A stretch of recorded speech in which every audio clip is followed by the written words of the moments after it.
আসসালামু আলাইকুম। এখন শুনবেন সংবাদ শিরোনাম। সিলেটে শাহজালালের মাজার জিয়ারতের পর প্রধানমন্ত্রীর কয়েকটি প্রকল্প উদ্বোধন। সুধী সমাবেশে বললেন, পানির যথাযথ ব্যবহার নিশ্চিতে এই খাল খনন কর্মসূচি।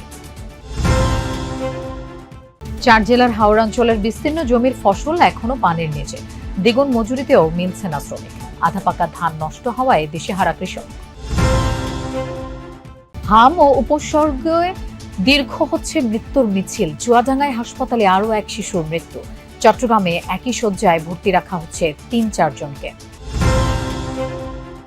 গত 15 বছরে তদবির নির্ভর হয়ে পড়েছে সব নিয়োগ। ক্ষোভ ঝাড়লেন স্থানীয় সরকার মন্ত্রী।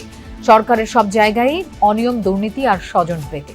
এতক্ষণ শুনছিলেন সংবাদ শিরোনাম। এখন শুনবেন বিস্তারিত। সিলেটে প্রধানমন্ত্রী তারেক রহমানের সফর প্রসঙ্গে আমরা যাচ্ছি। ক্ষমতার 2.5 মাসেই দেশের মানুষের কাছে দেয়া প্রতিশ্রুতি বাস্তবায়নে কাজ শুরু করেছে সরকার, যে কাজের মাধ্যমে প্রত্যাশিত বাংলাদেশ গড়ে তোলা সম্ভব হবে। সিলেটের কর্মসূচিতে এই কথা বলেছেন প্রধানমন্ত্রী তারেক রহমান। উদ্বোধন করেন সিলেট সিটি কর্পোরেশনের 4,600 কোটি টাকার মেগা প্রকল্পের। বলেন, সড়ক যোগাযোগ উন্নত করার পাশাপাশি রেল যোগাযোগ বৃদ্ধির চেষ্টা করছে সরকার। তুলে ধরেন সিলেট অঞ্চলের জন্য বিভিন্ন উন্নয়ন পরিকল্পনা। সিলেট থেকে সাইফুদ্দিন রবিনের রিপোর্ট। সুরমা পাড়ের সিলেট, 360 সুফি সাধকের সিলেট। 2001 সালে প্রতিষ্ঠিত প্রায় 80 বর্গ কিলোমিটার এই সিলেট সিটি কর্পোরেশনে প্রায় 10 লাখ অধিবাসী। আরেক লন্ডন খ্যাত এই নগরের মানুষেরও আছে নিত্যদিনের নানান সংকট। সব সংকটের সমাধানে আলোর রেখা উন্মোচনে বৈরী আবহাওয়ার মধ্যেই এবার সিলেট নগরে প্রধানমন্ত্রী তারেক রহমান। তুমুল বৃষ্টি ভেজা দিনে বেলা 11টার দিকে সহধর্মিণী ও সিলেটেরই মেয়ে ডক্টর জোবাইদুর রহমানকে নিয়ে সুরমা পাড়ের চাঁদনী ঘাটে যান প্রধানমন্ত্রী। উদ্বোধন করেন সিলেট সিটি কর্পোরেশন গৃহীত 4,600 কোটি টাকার মেগা প্রকল্প। যে প্রকল্প বাস্তবায়িত হলে নগরীর জলাবদ্ধতা নিরসন, বন্যা নিয়ন্ত্রণ, নদীর উভয় তীরে সৌন্দর্য বর্ধন ও ইউরোপের আদলে দীর্ঘ রিভার ড্রাইভ চালু হবে, যা হতে পারে সিলেটবাসীর জন্য এক আশীর্বাদ আর নতুন পরিচয়ও। পরে প্রধানমন্ত্রী যোগ দেন সিলেট সিটি কর্পোরেশন প্রাঙ্গণের সুধী সমাবেশে, যার মধ্য দিয়ে প্রথমবারের মতো কোনো প্রধানমন্ত্রীর আগমন ঘটে সিসিকে। সমাবেশে প্রধানমন্ত্রী বলেন, অতিবৃষ্টিতে সুনামগঞ্জ সহ বিভিন্ন হাওড় অঞ্চলের কৃষক ক্ষতিগ্রস্ত হয়েছে। পানির যথাযথ ব্যবহারে সরকার খাল খনন কর্মসূচি গ্রহণ করেছে বলেও জানান তিনি। দ্রুততম সময়ে ঢাকা সিলেট মহাসড়কের কাজ শুরু করার আশ্বাস দেন সরকার প্রধান। সারা দেশে সহজ যোগাযোগ নিশ্চিত ও খরচ কমাতে রেল ব্যবস্থার উপর সরকারের গুরুত্ব স্পষ্ট করেন তিনি। নাগরিকের স্বাস্থ্যসেবা নিশ্চিতের পাশাপাশি অসুস্থ মানুষের সংখ্যা কমিয়ে আনতে সরকারের পরিকল্পনা তুলে ধরেন তারেক রহমান। প্রধানমন্ত্রী জানান, দ্রুততম সময়ে চালু হচ্ছে সিলেট আইসিটি পার্ক। নতুন 250 শয্যার হাসপাতাল চালু ও পর্যায়ক্রমে 1200 শয্যায় রূপান্তরের ঘোষণা দেন তারেক রহমান। তারেক রহমান এলেন আবারও সেই সিলেটে, আবার বললেন সেই প্রতিশ্রুতি বাস্তবায়নে নিজের অঙ্গীকারের কথা। জনগণের প্রতি আহ্বান জানালেন বিভ্রান্ত না হয়ে সতর্ক থাকার। বললেন, দেশের জনগণের প্রতি আস্থাশীল হয়েই বিএনপি আগামীর সরকার রাষ্ট্র পরিচালনা করতে চায়, তুলে ধরতে চায় নিজেদের কর্মকাণ্ডের মধ্য দিয়ে তাদের সেই সৎ এবং আন্তরিক অবস্থান। এর আগে সকাল 10টার দিকে ঢাকা থেকে বিমানে সিলেটে পৌঁছান তারেক রহমান। এরপর জিয়ারত করেন হযরত শাহজালাল রহমতুল্লাহের মাজার, যেখানে বারবার ছুটে এসেছেন তাঁর মা প্রয়াত সাবেক প্রধানমন্ত্রী বেগম খালেদা জিয়া। সরকার প্রধান হয়ে প্রথমবারের মতো সিলেটে এসে মাজারে দোয়া ও মোনাজাতে দেশ ও জনগণের কল্যাণ কামনা করেন সরকার প্রধান। এখনো পানিতে তলিয়ে রয়েছে 4 জেলার হাওড়াঞ্চলের বিস্তীর্ণ জমির আধা পাকা বোরো ধান। কৃষি বিভাগের প্রাথমিক হিসেবে সুনামগঞ্জে 15,000 হেক্টর জমির বোরো ধান পানিতে ডুবে আছে। নেত্রকোনায় বিভিন্ন হাওরে তলিয়ে আছে 15,000 হেক্টর জমির ফসল। পানি বৃদ্ধি অব্যাহত থাকায় প্লাবিত হচ্ছে নতুন নতুন এলাকা।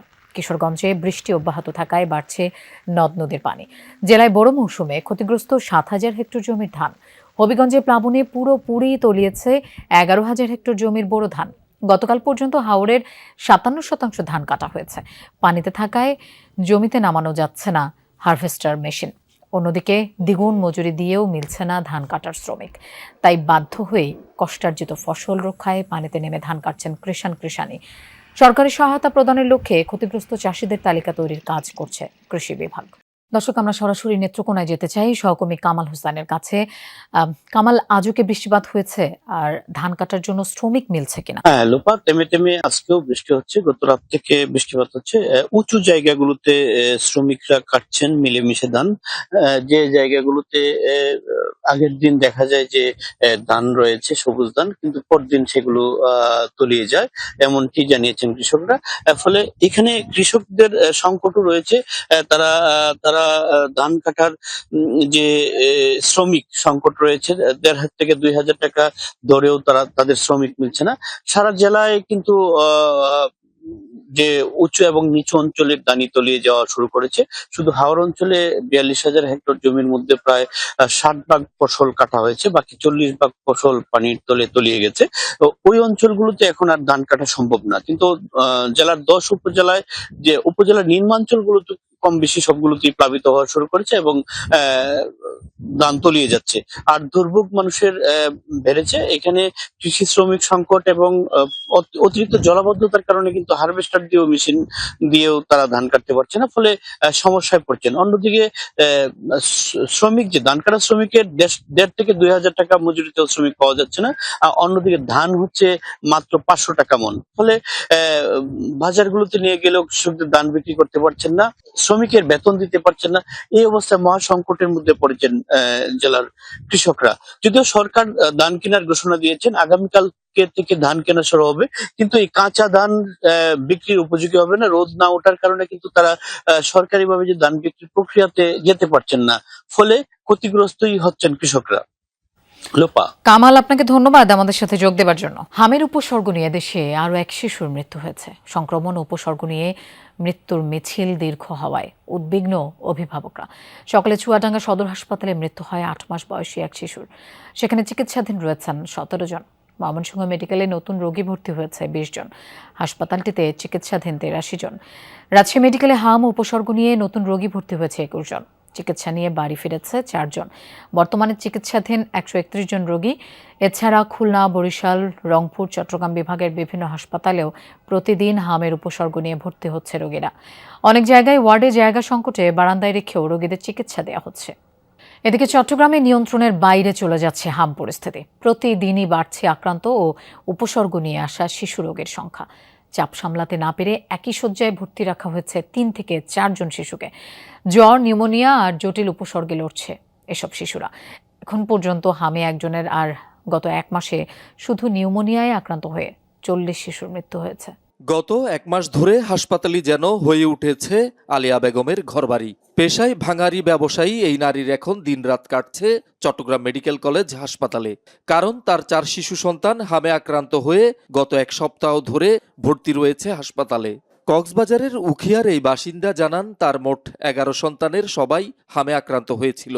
৭ জন ইতোমধ্যে সুস্থ হলেও বাকি ৪ জন এখনো চিকিৎসাধীন।